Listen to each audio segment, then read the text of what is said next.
سلام، من محمدم و اینجا قرار با هم دیگه ببینیم چه خبره تو دنیای AI. برای اخبار هیچ پلن خاصی ندارم توی چنل و هر چند وقت یه بار خودم یه دونه ویدیو میدم و اتفاقاتی که تا اون موقع پیش اومده رو توی اون ویدیو توضیح میدم. عذرخواهی میکنم صدام یه خورده خرابه به خاطر اینکه مریض بودم و همین. پس بریم ببینیم چه خبر. بلولیم تو ویدیو.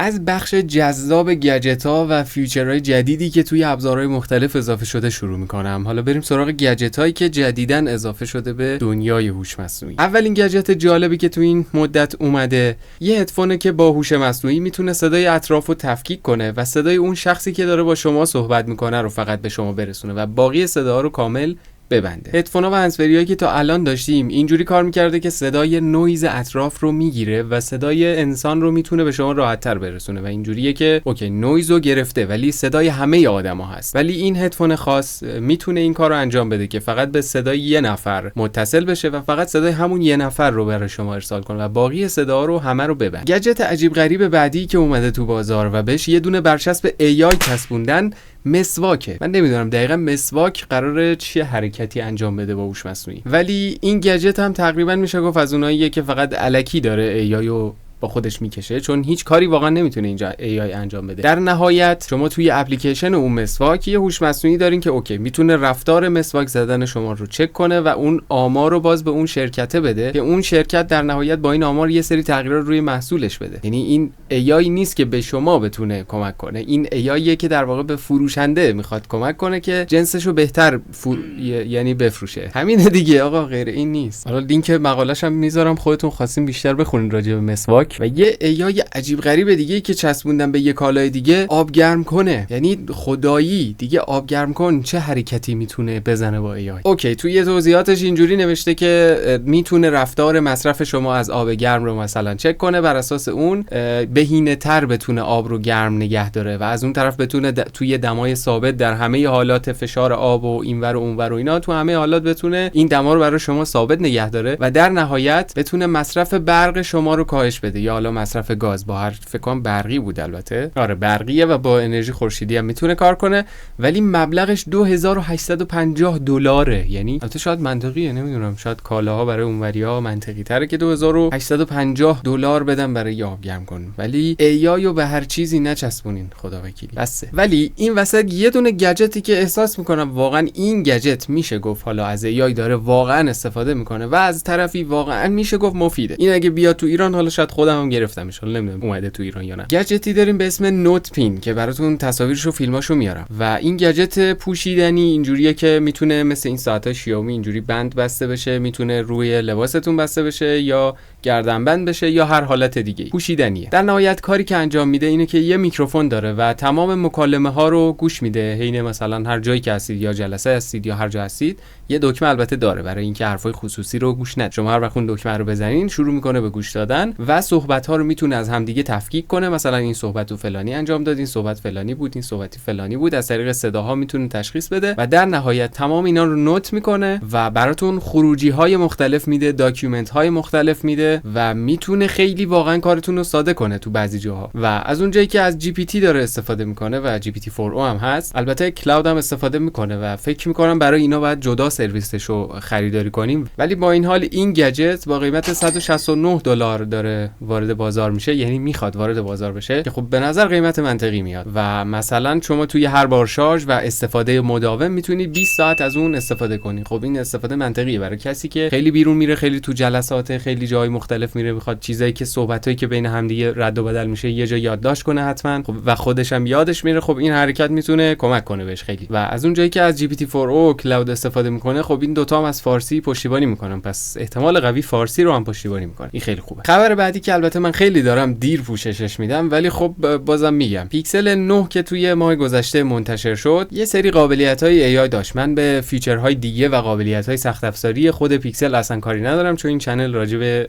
تحلیل مشخصات گوشی نیست. راجع به بخشایی که داره AI کار میکنه من قراره بهتون توضیح بدم که چه کارایی انجام میده. اولین چیزی که ما توی پیکسل 9 داریم میبینیم اینه که جیمینی به صورت لایو توی گوشی شما هست و میتونید همیشه باش در ارتباط باشید. جایگزین همون هی گوگل قدیم خودمون، با این تفاوت که حالا هوش مصنوعیه و خب میتونید مستقیما با خود هوش مصنوعی صحبت کنین، ولی فارسیش خیلی خوب نیست. قابلیت بعدی که توش هوش مصنوعی وجود داره توی پیکسل 9 اینه که شما میتونید یه تصویری رو بگیرید و حالا به اون افرادی که اونجا توی اون تصویر بودن بگین بیان بیرون و اون گوشی رو مثلا دستش بگیره و حالا از شما عکس بگیره. اینجوری یه تصویر کامل بهتون خروجی میده که همتون توی تصویر هستید. یعنی دیگه نیازی نیست بگید یه نفر دیگه بیاد ازتون عکس بگیره. عکس‌ها رو به هم دیگه میچسبونه و در نهایت یه عکس کامل بهتون تحویل میده. و فیچر بعدی که تحت عنوان هوش مصنوعی توی این گوشی عرضه شده قابلیتیه که میتونه تصویرتون رو ابعادش رو بزرگتر کنه. البته نه به صورت سایزی، منظورم اکسپندده، یعنی اطراف تصویر رو بهتون اضافه میکنه. شما یه تصویر میگیرید از یه جای کوچیک همونطور که دارین تو فیلم میبینین و هوش مصنوعی میاد اطرافش رو براتون بزرگتر میکنه و اینجوری یه تصویر کاملتر دارید. ولی خب در جریان باشید که این اون تصویر واقعی نیست و با هوش مصنوعی جنریت شده، اما میتونه نزدیک به اون تصویر واقعی باشه. قابلیت بعدی که اضافه شده به این گوشی که هوش مصنوعی طور هم هست اینه که شما یه چیزی قبلا توی اندرویدها احتمالاً داشتید و شاید هم نداشتید یا باش کار نکردید تحت عنوان لنز، که میتونستیم ما عکس بگیریم مثلا از اشیاء مختلف و حالا جاهای مختلف و ازش بپرسیم که مثلا این اشیا چیه، یا این عکس تصویر رو بره سرچ کنه توی گوگل ازش اطلاعات بهمون بده، یا اینکه حتی از متن عکس بگیرین تبدیلش کنه به متن، تصویر رو تبدیل کنه به متن عملاً. و الان این قابلیت اومده توی خود گوشی و شما همینطور که دارین توی گوشی چرخ میزنین، حتی دارین یه فیلمی رو میبینید تو شبکه‌های اجتماعی یا هر جا، میتونید از این لنز استفاده کنید و اون تصویر رو برش بزنید و بگین مثلا این آینه‌ای که اینجا تو این تصویر هست چه آینه‌ای هست، میخوام همین کالا رو بخرم و این نتیجه و فروشگاه‌ها رو میاد بهتون نشون میده همونطور که دارین توی تصویر میبینید. و قابلیت آخری که توی این گوشی وجود داره اینه که میتونه براتون تصویر جنریت کنه. یعنی شما همینطور که دارین چت میکنین، حالا تحت عنوان استیکر میشه بهش نگاه کنید، اینکه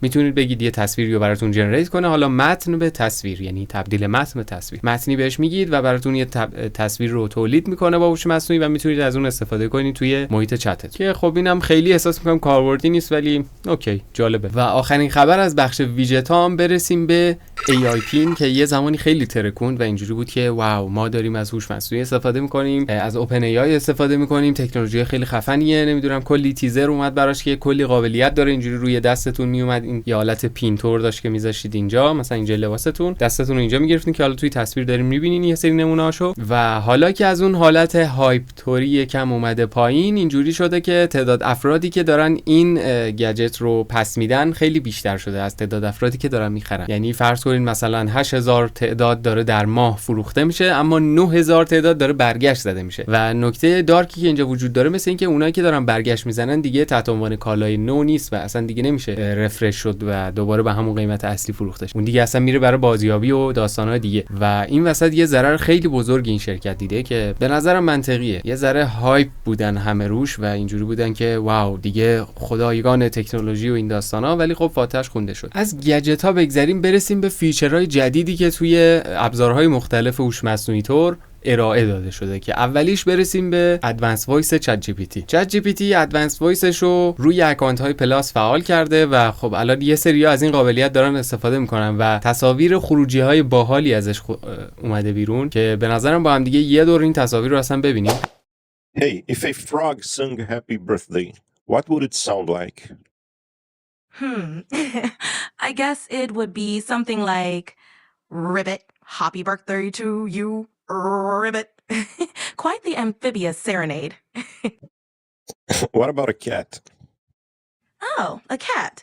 Might purr and meow their way through it like, meow, meow, meow, happy birthday to you, meow. A perfectly melodic celebration. And what if they sung it together? That would be quite the duet. Probably something like, Ribbit meow, happy birthday to you. A cacophony of crooks and meows, but in perfect harmony. What if that cat was a particularly good singer? Then you'd have the cat belting out a powerful meow while the frog keeps up with its rhythmic ribbit. It'd be like a Broadway number from the animal kingdom. What if a dog joined in? Well, then we'd have a deep, resonant woof harmonizing with the cat's melody and the frog's rhythm. Quite the trio covering all the vocal ranges. What if the dog was an opera singer? Then we'd have the dog's majestic operatic woof soaring over the cat's melody and the frog's beat. turning the birthday song into a full-on opera performance. Maybe the frog is a beatboxer? Oh, I can totally picture that. The frog would drop some sick beats with its ribbit ribbit, laying down the rhythm for the cat's melody and the dog's operatic notes. That will be one unique and entertaining birthday performance. What would that sound like?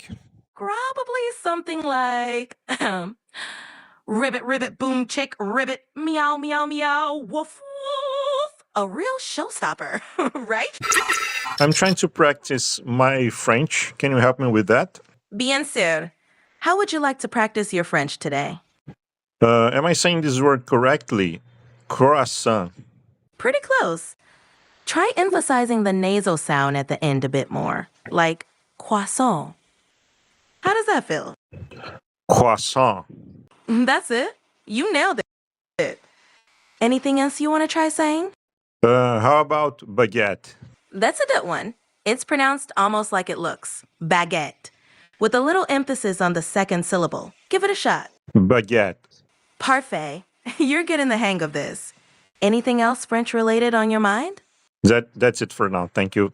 You're welcome. همینطور که دیدین خیلی صداش واقعا طبیعیه و خیلی جالب میتونه لهجه تقلید کنه، میتونه یاد بگیره یه سری چیزا رو، یه سری کارا رو انجام بده و واقعا به نظرم این قابلیت ادوانس وایس چت جی پی تی خیلی باله. و فیچر بعدی که توی این مدت عرضه شد قابلیت‌های جدید گوگل کرومه که شما اگر کرومتون رو الان آپدیت کنین و توی آدرس بار یه دونه ادساین بزنین یه سری قابلیت‌ها میاد که تحت عنوان AI داره عرضه میشه که یکیش اینه که شما میتونید تب‌ها رو با هم دیگه مقایسه کنید، توی تب‌ها سرچ کنید و توی سرچ گوگلتون مثلا میتونید دو تا محصول رو با هم دیگه مقایسه کنید که از دو تا سایت مختلف نتیجه رو براتون آورده. یعنی شما یه سرچ یه محصولی رو میزنید، از چند تا سایت مختلف میتونید با هم دیگه کالاهای مختلف رو مقایسه کنید. و یه بخش سرچ توی هیستوری اومده که شما به گفته خودش، ولی من تست کردم اینجوری نبود، شما میتونید به زبان طبیعی اونجا سرچ کنید و توی هیستوریتون کروم میره سرچ میکنه و نتیجه رو میاره. مثلا اینجوری که بگید شما هفته پیش مثلا من یه دونه ویدیو راجع به فلان دیدم برام بیارش. چیزی که من خوندم قرار بود همچین کاری انجام بده ولی من همچین سرچی زدم مثلا برام نتیجه نیاورد متاسفانه و خیلی دقیق باید همون تایتل و همون محتوای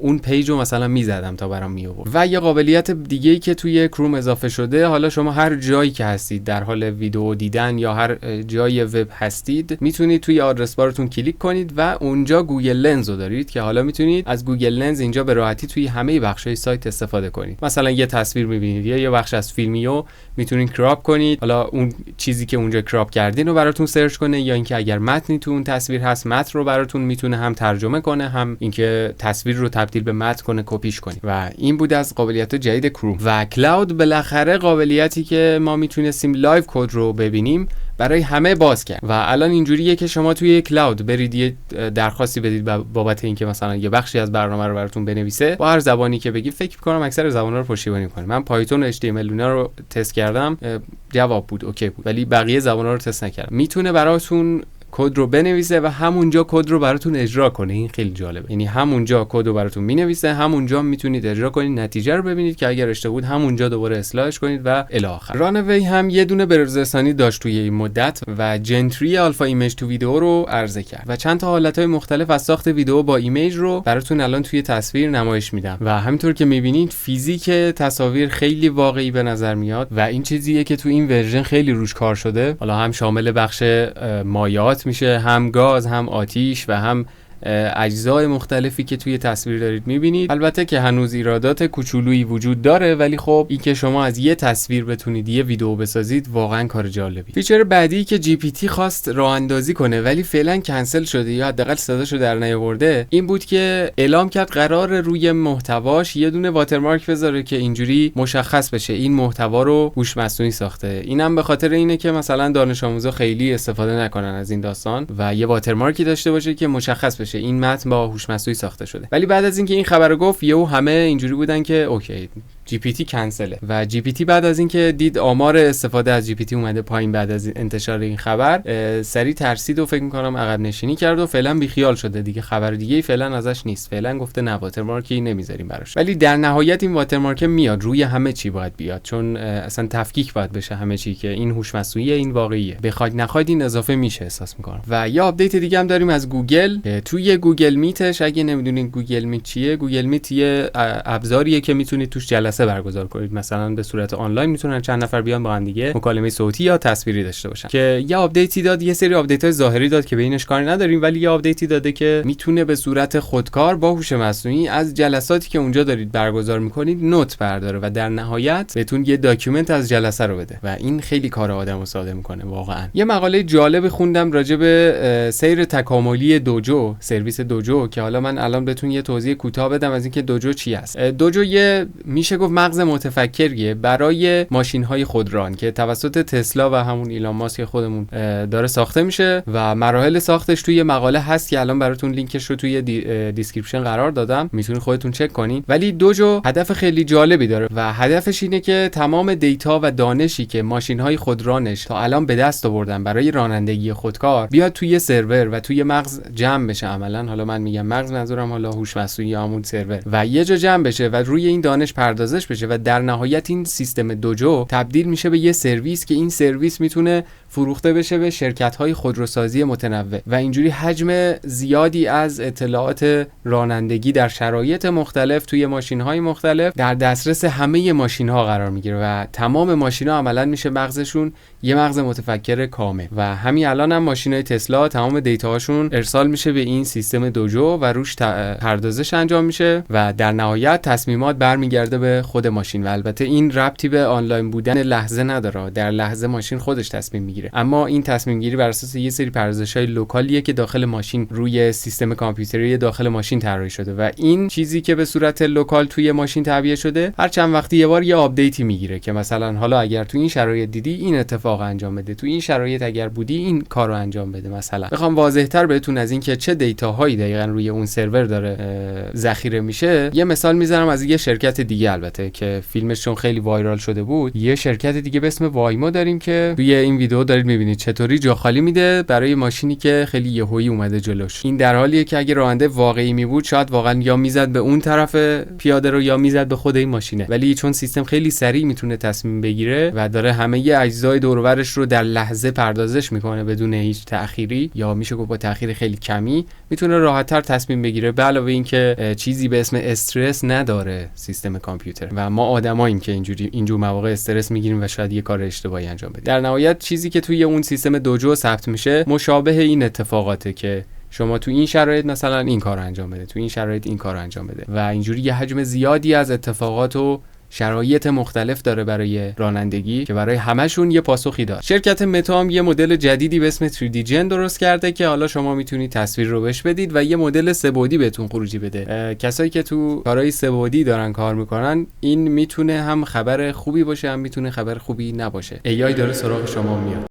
علاوه بر 3D Gen متا سمتو رو هم معرفی کرد که کارش اینه که میتونه اشیاء مختلف رو توی ویدیوهای مختلف ترک کنه و این کارو خیلی خفن انجام میده. همونطور که دارین تو تصویر میبینید میتونه با جزئیات اشیاء رو تشخیص بده و اونا رو ترک کنه و از همدیگه جداشون کنه که این قضیه هم توی ادیت ویدیو خیلی میتونه کمک کنه و هم توی صنعت‌های مختلف دیتک کردن اشیاء در حالات مختلف هم میتونه خیلی کمک کنه. یه مدل جدیدم که توی این یکی دو ماه گذشته منتشر شد که من خیلی بهش دیر رسیدم، مدل فلاکس بود که در 3 مدل شنل و پرو و دیو منتشر شده که حالا پروشو که ماها اصلا نمیتونیم ران کنیم ولی شنل و دیوش رو میتونید روی سیستمتون به صورت لوکال هم ران کنید اگر بلد باشید. ولی چون من خیلی دیر این خبر گفتم فقط لینک استفاده آنلاینش رو براتون میذارم که توی هاگینگ فیس به صورت آنلاین میتونید از این هوش مصنوعی استفاده کنید و پرامپت بنویسید و تصویر خروجی بگیرید. فقط به صورت خلاصه بگم یه جورایی میشه گفت برابری میکنه با میدجرنی، به علاوه این که از متن هم به خوبی پشتیبانی میکنه و شما میتونید توی پرامپتتون بگید که مثلا یه گوره‌ای بیار که یه تابلوی دستشه و روی تابلو فلان متن نوشته شده یا یه خانومی که یه تابلوی دستشه و روی تابلو فلان چیز نوشته شده که من تصاویرشو خروجی گرفتم براتون نشون میدم اینجا و لینکش هم توی دیسکریپشن میذارم که اگه خواستین خودتون هم استفاده کنید. توی ماه گذشته میدجرنی هم از دیسکورد بالاخره اومد نسخه وب. البته خیلی وقت پیش اومده بود ولی محدودیت داشت که برای کسایی که حتما یه تعدادی توی دیسکورد تصویر ساخته بودن، ولی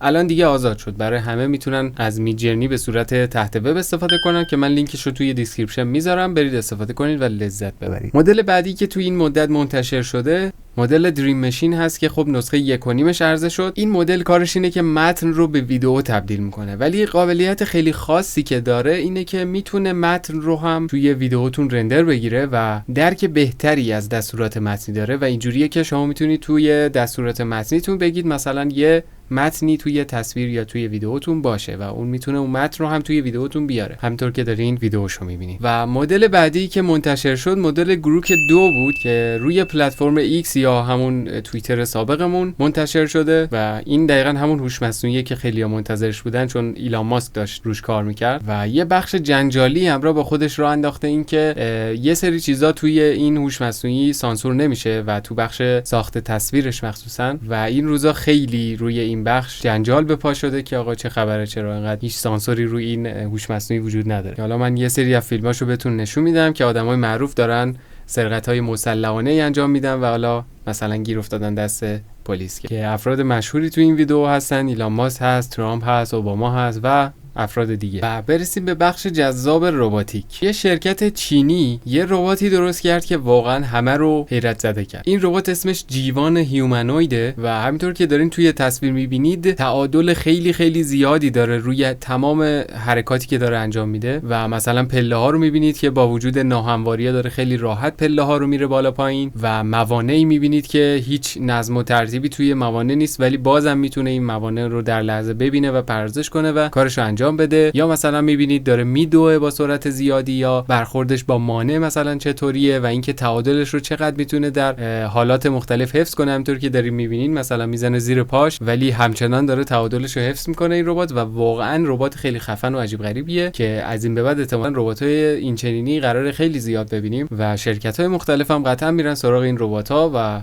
حجم زیادی از کارگرها قراره بیکار بشن که توی ویدیوهای مختلفی من راجعش صحبت کردم که یه دونه‌شو میذارم اینجا ببینید، البته این ور یه دونه‌شو میذارم اینجا ببینید. راجع به 40 تا شغلی که هوش مصنوعی میتونه به راحتی از بین ببره صحبت کردم توی این ویدیو. و یه سری هم بزنیم به نورالینک. نورالینک ایلان ماسک که روی اولین بیماری که گذاشتن خب دیدید خیلی عجیب داشت واقعا کار میکرد همه چی و اون کاربر داشت با سیستم و کامپیوترش داشت کار میکرد به راحتی با اون نورالینک. و حالا یه بیمار دومی اینجا نورالینک بعدی رو روی فرد بعدی نصب کردن و این کار با موفقیت انجام شده. فردی به نام الکس که توی یه حادثه رانندگی قطع نخاع شده و حالا با کار گذاشتن این چیپ توی مغزش میتونه کانتر بازی کنه. پشماتون بریزه ولی خب آره کانتر میتونه بازی کنه و هنوز ویدیو دیگه فعلا ازش نیومده بیرون ولی این ویدیوش همین کافی هستن. یه شرکت دیگه به اسم برد والک روباتیک یه رباتی ساخته که البته راه نمیره ثابته ولی خب خیلی تمرکز داشته روی حرکات دستش. خب اینم ویدیوشو براتون دارم نمایش میدم اینجا. حرکات دستشو دارین میبینین که در حالات مختلف و زوایای مختلف میتونه انجام بده. برخوردش با اشیاء مختلف رو دارید میبینید که مثلا داره پالیش میکنه یا حالا داره تمیزکاری انجام میده و اینکه میتونه اشیاء مختلف که مثل ابزار مثلا شکل‌های مختلفی دارن رو به راحتی برداره و مثلا بذاره توی جعبه ابزار. این شرکت گفته در آینده قراره حالا بخش پاها رو هم کار کنه ولی فعلا ما نیمتنه این ربات رو داریم و تمرکز فعلی شرکت برای کارهاییه که داره با دستش انجام میده. گوگل هم این وسط بیکار نمونده و یه دونه ربات ساخته که پینگ پونگ بازی میکنه. یه خورده شاید عجیب به نظر بیاد این که خب گوگل با اون همه سرمایه‌ای که داره حالا فقط یه دونه ربات ساخته که یه دونه بازوه و فقط داره پینگ پونگ بازی میکنه. خب این یه خورده داستانش فرق داره. دلیل اینکه روی این بخش داره کار میکنه اینه که میخواد سرعت عمل پردازش رو فقط اینجا چالش اصلیش عملا اینه که سرعت عمل پردازشش رو ببره بالا. یعنی عملا داره چیزی که ربات توی تصویر میبینه و عکس العملی که داره به سریع ترین حالت ممکن باید باشه. این خودش یه چالش خیلی بزرگیه که خب گوگل داره روی این بخش کار میکنه. خب اینم از ویدیو اخبارمون. ویدیو بعدی رو میذارم اینجا اگه دوست داشتید برید ببینید و یادتون نره که همیشه باید آپدیت باشید. خدا نگهدار.